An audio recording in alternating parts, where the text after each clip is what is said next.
Sali Berisha gjatë një konferencë për shtyp u shpreh se urdhër arrestet ndaj drejtoreshës së Akshit, Mirlinda Karçanaj dhe disa biznesmenëve janë të padrejta. Ai akuzoi zyrtarët e Akshit për funksionim si grup i strukturuar kriminal me bekimin e kryeministrit Edi Rama. Sepse Ergjys Agasi ka 3 javë që ka ikë nga Shqipëria i njoftuar, ose nga Vlora Hyseni, ose nga Edi Rama, ose nga Altin Dumani. Një nga këta 3, nuk e di cili, nuk mund dhe dorën në zjarr se cili është. Po këta kanë qenë njerëzit me konfident të tij. Ergjys Agasi, që koordinonte të gjithë bashkëpunimin e Suel Çels, Elvis Doçin, Xhevdet Troplinit dhe bandave tjera, por historinë e shtetit shqiptar nuk ka patur një njeri si kjo që shifni, që të zhvilloj 250 tendra sekrete për familje, për vetëm që të fitoj familja kryeministrit. Berisha pretendon se Ergjys Agasi dhe Beqiraj kontrollonin transaksione dhe databazet e bankave duke përdorur paratë platëshkitura në funksion të bashkëpunëtorëve të tyre. Ai përmendi dhe rastin e rrëmbimit të ish drejtorit të Akshit, Daniel Shima, duke akuzuar përfshirjen e drejtuesve të lartë të policisë së shtetit.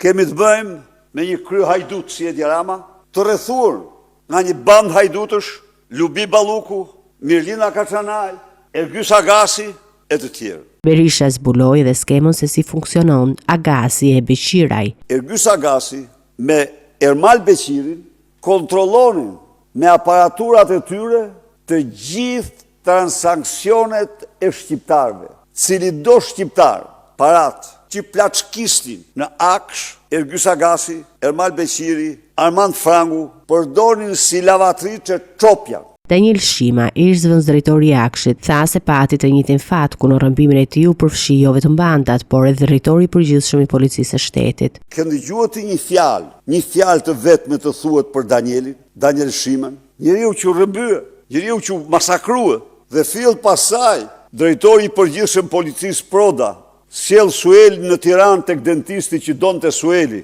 Sueli që i kishte thyer kockat Danielit. Sipas kryedemokratit, të 8 masat e sigurisë të dhëna për biznesmenët dhe zyrtarët e Akshit janë vetëm një pjesë e skemës së gjerë që sipas tij përfshin funksionimin e tenderave sekrete dhe manipulimin e parave publike.